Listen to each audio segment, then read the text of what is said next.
The winter of 2019 had been particularly harsh in northern Minnesota, with temperatures dropping to -20 degrees Fahrenheit and snow accumulating to depths that made travel dangerous even on major highways. Sarah Mitchell was driving her 15-year-old daughter Emma home from a late basketball practice in Grand Rapids when they encountered something that would change both of their lives forever and challenge everything they thought they understood about the small, rural community where they had lived peacefully for over a decade. It was nearly 10 o'clock on a Tuesday evening in February when Sarah's headlights illuminated a figure standing motionless beside County Road 38,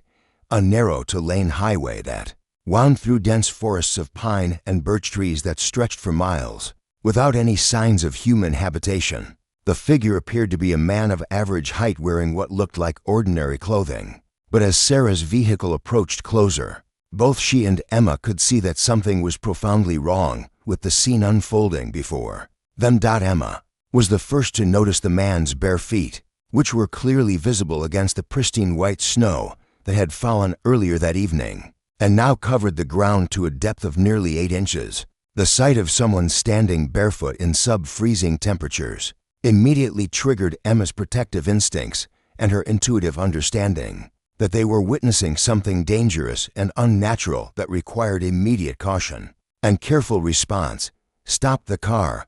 Don't look at him," Emma whispered urgently to her mother, her voice carrying a tone of fear and authority that was unusual for a teenager, but that Sarah immediately recognized as being completely serious and deserving of immediate attention. Emma's warning was delivered with such conviction and intensity that Sarah instinctively began to slow their vehicle while keeping her eyes focused on the road ahead, rather than examining the strange figure more closely. Sarah had been driving for over 20 years and had encountered many unusual situations on rural highways during winter conditions, including stranded motorists, wildlife crossing the road, and various weather-related hazards that required careful navigation and appropriate responses. However, she had never before encountered a situation where her daughter had reacted with such immediate fear and had given such specific instructions about how to handle an encounter with another person. The man appeared to be standing perfectly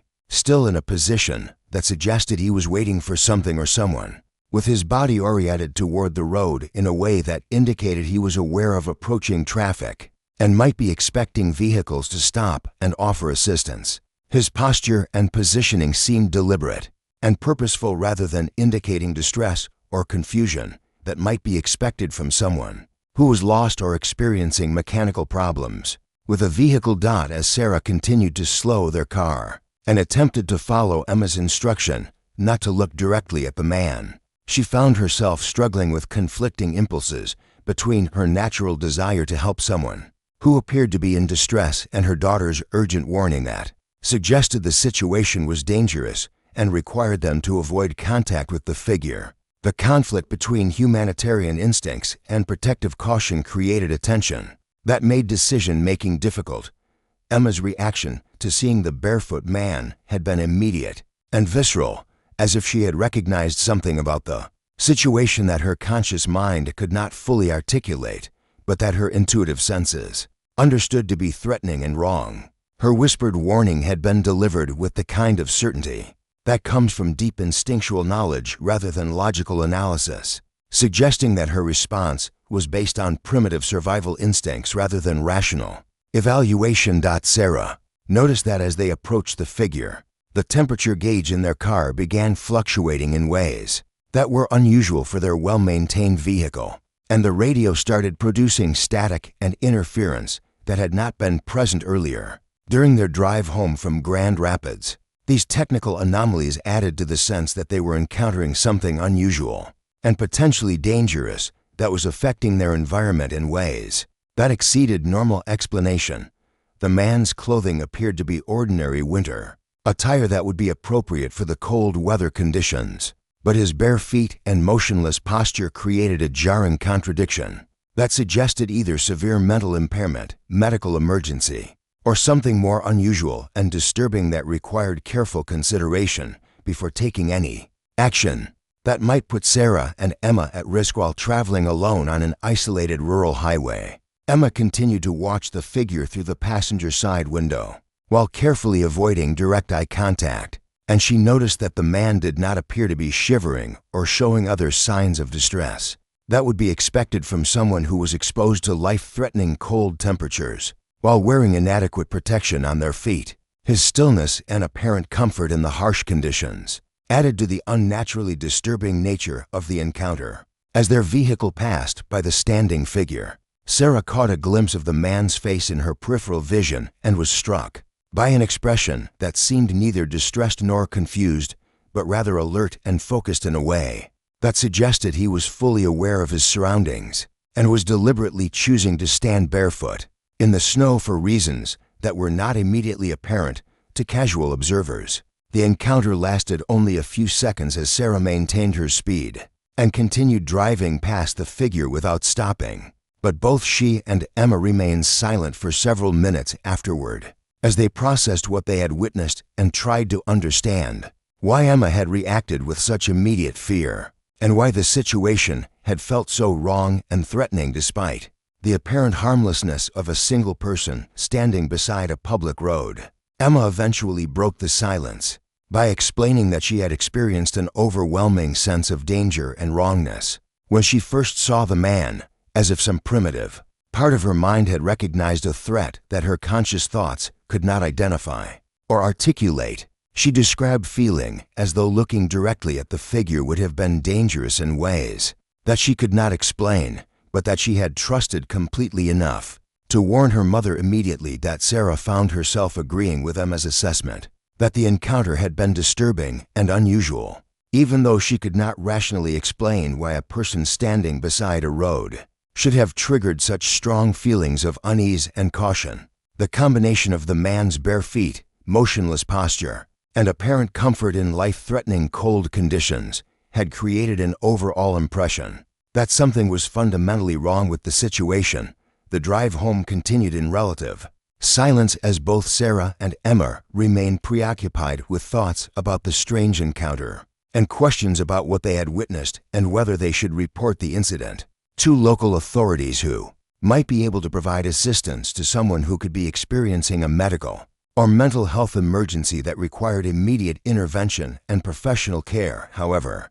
Emma's strong reaction and specific warning about not looking at the man had created doubts about whether normal explanations could account for what they had observed, and both mother and daughter found themselves wondering whether they had encountered something that exceeded ordinary human experience and required different kinds of understanding and response than conventional emergency situations. As they approached their home on the outskirts of Deer River, Sarah made the decision to contact local law enforcement to report the encounter and request that officers check on the welfare of the person they had seen standing barefoot in the snow, feeling that regardless of the unusual aspects of the situation, someone who was inadequately dressed for severe winter conditions might need assistance that only trained professionals could provide safely and effectively. Sheriff's Deputy Mark Thompson received Sarah Mitchell's call at 10:47 p.m. and immediately recognized the potential seriousness of a report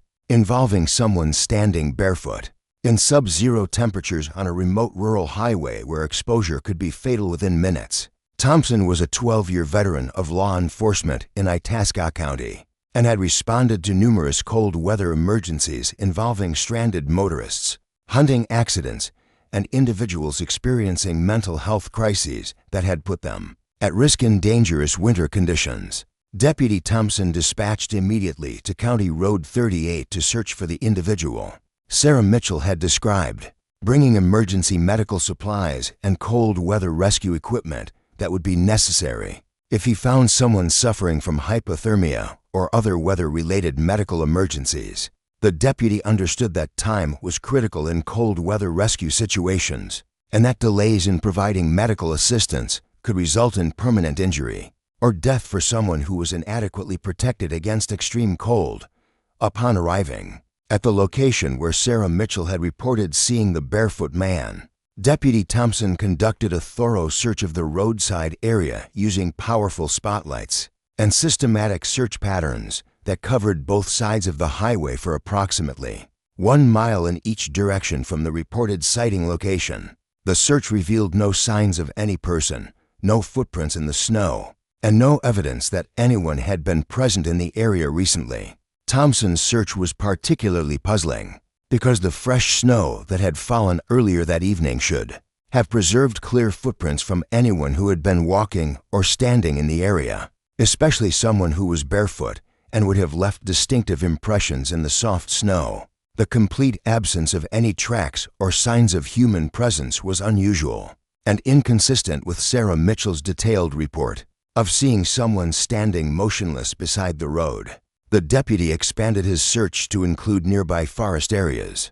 and potential shelter locations where someone might have sought protection from the cold. But the systematic search revealed no signs of human activity and no evidence that anyone had been in the vicinity during the time period when the sighting had been reported. The thorough search included checking for abandoned vehicles, emergency shelters, or other explanations for why someone might have been in such a remote location during dangerous weather conditions. Subscribe to our channel to continue following this chilling encounter. Sarah and Emma's decision to report the barefoot man to authorities was about to reveal that they had witnessed something far more disturbing than a simple case of someone needing help in the cold. Sheriff Robert Hayes had been with the Itasca County Sheriff's Department for over 20 years when Deputy Thompson's report crossed his desk, but the experienced law enforcement officer immediately recognized that the Mitchell sighting was not an isolated incident. Hayes had been tracking a disturbing pattern of similar reports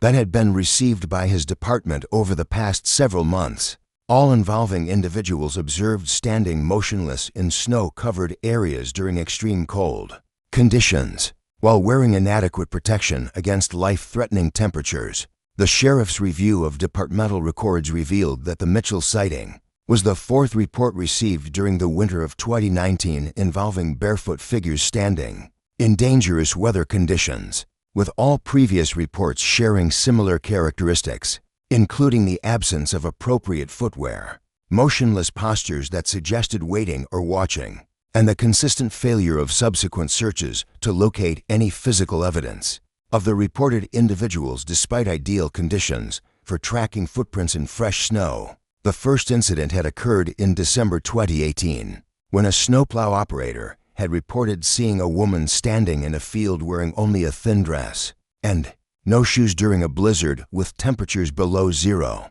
The operator had been certain of what he had seen and had immediately contacted authorities, but a search conducted by multiple officers had found no trace of the individual, despite perfect conditions for preserving footprints and other evidence of human presence in the snow-covered field. A second incident had been reported in January 2019 when a mail carrier had observed an elderly man standing motionless beside a rural mailbox during a severe ice storm,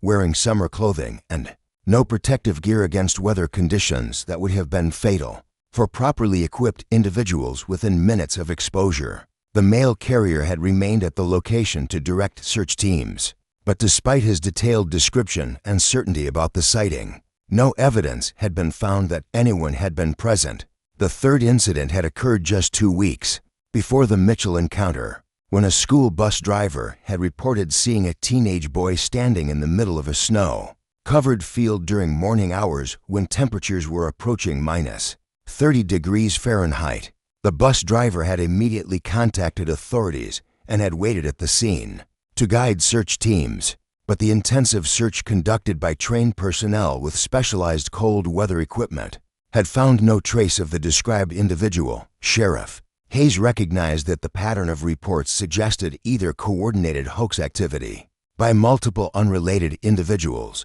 mass hallucinations affecting reliable witnesses, or genuine sightings of phenomena that exceeded normal explanation and required investigation approaches that went beyond standard law enforcement procedures. For missing person cases and welfare checks, the consistency of the reports and the reliability of the witnesses made simple hoax explanations seem unlikely. The sheriff decided to expand his investigation by consulting with law enforcement agencies and neighboring counties to determine whether Similar unexplained sightings had been reported in other jurisdictions throughout northern Minnesota and the broader Great Lakes region. The consultation revealed a disturbing pattern of nearly identical reports that stretched across multiple states and involved dozens of witnesses who had observed barefoot figures standing in snow-covered areas during dangerous winter conditions.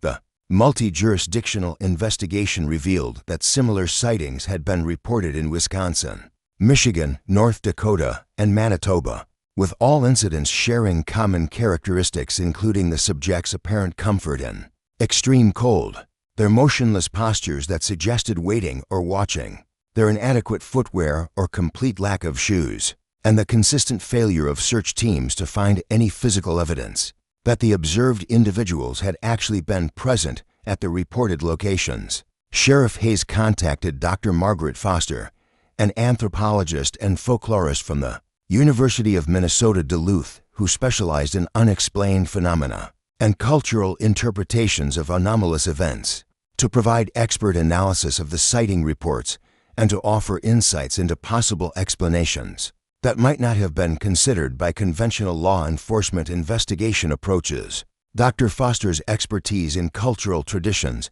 and folklore made her uniquely qualified to analyze the phenomena from perspectives that exceeded typical criminal justice paradigms. Dr. Foster's initial review of the collected reports revealed striking similarities not only in the physical descriptions of the observed individuals, but also in the psychological responses of the witnesses, who consistently reported feeling immediate unease, fear, or warning sensations that prompted them to avoid direct contact with the figures they had observed. The consistency of these psychological reactions across multiple unrelated witnesses suggested that the phenomena might be triggering deep instinctual responses based on evolutionary survival mechanisms. The academic investigation revealed that similar phenomena had been documented in historical records and folklore from northern Indigenous communities throughout the Great Lakes region, with traditional stories describing spirit figures or other worldly beings that appeared during severe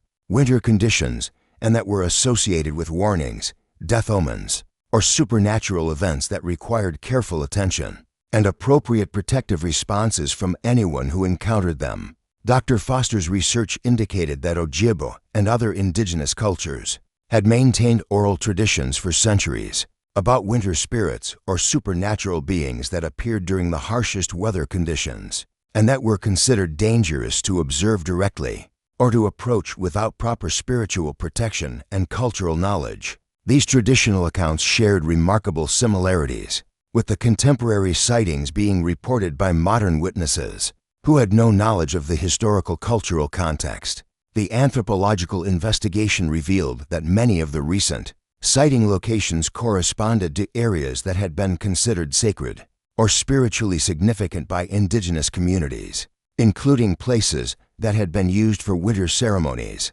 burial grounds, or locations where significant historical events had occurred during winter months. The correlation between sighting locations and traditional sacred sites suggested possible connections to cultural and spiritual factors that exceeded conventional law enforcement understanding. Sheriff Hayes worked with Dr. Foster to interview elderly members of local indigenous communities who might have knowledge of traditional beliefs and practices related to winter phenomena and supernatural encounters that could provide cultural context for understanding the recent sightings. These interviews revealed that tribal elders were familiar with the types of phenomena being reported and considered them to be manifestations of spiritual activity that required respectful acknowledgement rather than direct investigation or interference. The tribal consultation revealed that traditional protocols existed for responding to encounters with winter spirits or supernatural beings,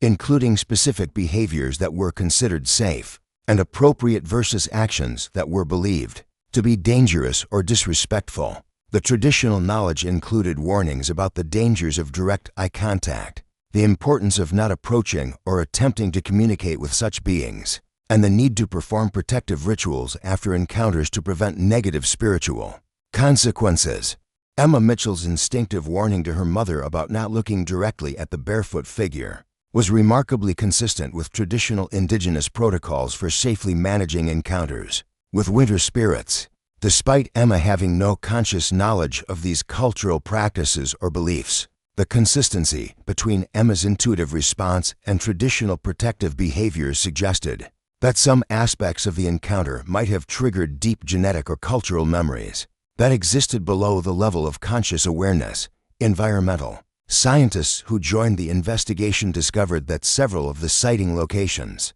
showed unusual electromagnetic anomalies and temperature variations that could not be explained by normal weather patterns or geological factors. Advanced measurement equipment deployed at these locations detected irregular magnetic field fluctuations and infrared temperature signatures that suggested the presence of energy sources or phenomena that were not visible to normal human perception. The scientific investigation revealed that the electromagnetic and temperature anomalies were most pronounced during periods when new sightings were reported, suggesting possible connections between the measurable physical effects and the appearance of the barefoot figures. The correlation between scientific measurements and witness reports provided objective evidence that the sightings were associated with genuine physical phenomena rather than psychological or cultural factors alone. Psychological researchers consulted for the investigation noted that the consistent witness reactions of immediate fear and protective behavior suggested that the encounters were triggering evolved survival responses that recognized dangers exceeding normal human experience. The instinctual nature of these responses, particularly Emma's immediate warning about avoiding direct eye contact, indicated that witnesses were accessing ancient protective knowledge through unconscious mechanisms that were not dependent on cultural learning or conscious understanding. The expanding investigation revealed that the winter sightings represented a complex mystery that involved elements of folklore and cultural tradition, unexplained scientific phenomena, consistent psychological responses, and physical evidence that challenged conventional understanding of what was possible within normal reality. The investigation had progressed far beyond routine law enforcement procedures to encompass multiple academic disciplines and investigative approaches that were typically reserved for studying the most unusual and challenging anomalous events. Subscribe to our channel for the final chapter of this extraordinary investigation. The pattern of barefoot figures in the snow had revealed connections to ancient indigenous traditions and modern scientific anomalies that would challenge everything investigators thought they understood about the boundaries between the natural and supernatural worlds. 5 years after Emma Mitchell first whispered her warning about the barefoot man in the snow, the phenomena had become an accepted part of life in northern Minnesota, with local communities developing new traditions and protocols for coexisting with the winter figures that appeared during the harshest months of each year. The investigation had evolved from seeking to solve a mystery into learning how to live respectfully with aspects of reality that challenged conventional understanding, but that appeared to be permanent features of the regional environment. The collaborative research project led by Sheriff Hayes, Dr. Foster, and tribal elders had established the Winter Phenomena Research Station near Grand Rapids, which served as a coordination center for ongoing scientific study and cultural education about the winter sightings. The research station provided resources for witnesses, training for law enforcement personnel, and educational programs that taught both indigenous traditional knowledge and modern scientific approaches to understanding unexplained phenomena. Emma Mitchell had become one of the most important research subjects for consciousness studies related to the winter phenomena, as her instinctual protective response had demonstrated how human awareness could access ancient survival knowledge without conscious learning or cultural transmission. Her continued involvement in the research had contributed to understanding how individuals could develop enhanced sensitivity to environmental and spiritual factors that exceeded normal perception. The research station had documented over 300 additional winter sightings during the 5 years following the original investigation, with witnesses learning to respond appropriately using protocols that combine traditional indigenous protective practices with modern safety procedures. The documented encounters had provided extensive data about the phenomena, while maintaining witness safety and cultural respect that honored both scientific inquiry and spiritual traditions. Local schools had developed curriculum that taught children about the winter phenomena using age-appropriate approaches that emphasized safety, cultural respect, and scientific curiosity, while helping young people understand that some aspects of reality exceeded current scientific understanding but could be studied and appreciated through appropriate methods and attitudes. The educational programs had reduced fear and anxiety while increasing knowledge and respect for both indigenous traditions and scientific investigation. Emma had become a volunteer educator who worked with the research station to teach other young people about recognizing and responding safely to encounters with unexplained phenomena, sharing her experience and the insights she had gained through her continued involvement in consciousness research related to the winter sightings. Her work with other teenagers had revealed that many young people possessed similar instinctual abilities to recognize and respond appropriately to anomalous situations when they learned to trust their intuitive responses. Dr. Foster's anthropological research had revealed that the contemporary winter phenomena were part of a much larger pattern of spiritual and environmental interactions that had been documented by indigenous communities for over 1,000 years, suggesting that the recent scientific attention was simply bringing modern investigative techniques to bear on aspects of reality that had been well understood by traditional knowledge systems for centuries. The scientific investigation had produced substantial evidence that the winter figures were associated with measurable electromagnetic and temperature anomalies that occurred at specific locations during particular weather conditions. But researchers had not been able to determine whether the physical effects caused the apparitions or whether the apparitions caused the physical effects. The relationship between consciousness, environment, and anomalous phenomena remained one of the most intriguing aspects of the ongoing research. Federal agencies had taken interest in the research because of its implications for understanding consciousness, environmental interactions, and potential applications for military or intelligence operations that might benefit from enhanced human awareness of environmental anomalies. However, the federal involvement had been conducted with respect for indigenous cultural concerns and had not interfered with the collaborative approach that had made the research successful. The winter phenomena had attracted international attention from researchers studying similar events in other cold climate regions around the world, revealing that comparable sightings occurred in Siberia, northern Canada, Alaska, and Scandinavia, suggesting that the winter figures might represent a global phenomenon that was associated with specific environmental and cultural conditions, rather than being unique to the Great Lakes region. Tourism related to the winter phenomena had brought economic benefits to northern Minnesota communities, but local authorities had worked carefully to ensure that commercial interests did not interfere with ongoing research or disrespect indigenous cultural concerns about the spiritual significance of the encounters. Educational tourism that emphasized learning and cultural respect had been encouraged, while sensational or exploitative activities had been discouraged or regulated. Sarah Mitchell had become an advocate for respectful investigation of unexplained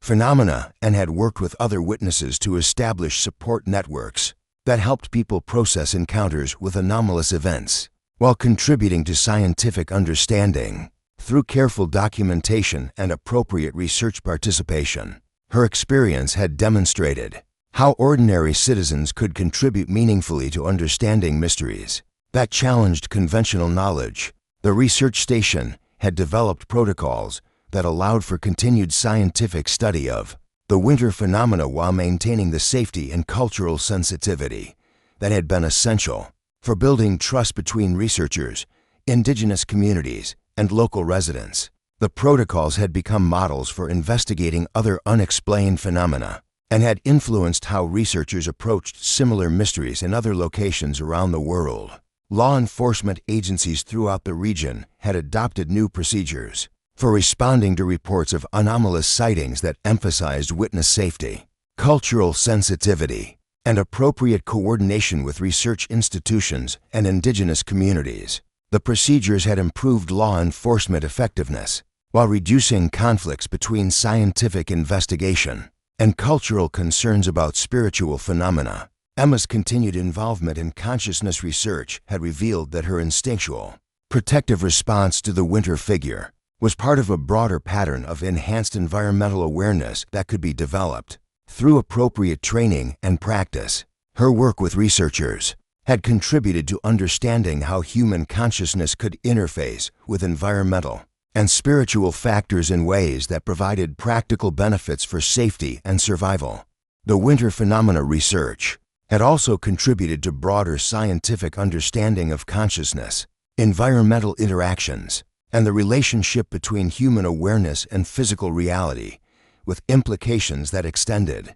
far beyond the specific mystery of the barefoot figures in the snow. The research had influenced fields including psychology, anthropology, environmental science, and consciousness studies. Dr. Foster had published extensively about the collaborative research methodology that had made the winter phenomena investigation successful, emphasizing the importance of combining indigenous traditional knowledge with modern scientific techniques while maintaining respect for cultural concerns and spiritual beliefs. Her work had influenced how researchers approached other unexplained phenomena and had established new standards for interdisciplinary collaboration. The investigation had demonstrated that some mysteries might be more valuable for the questions they raised and the collaborative approaches they inspired than for any definitive answers they might eventually provide. The winter phenomena had brought together diverse communities and knowledge systems in ways that had created lasting benefits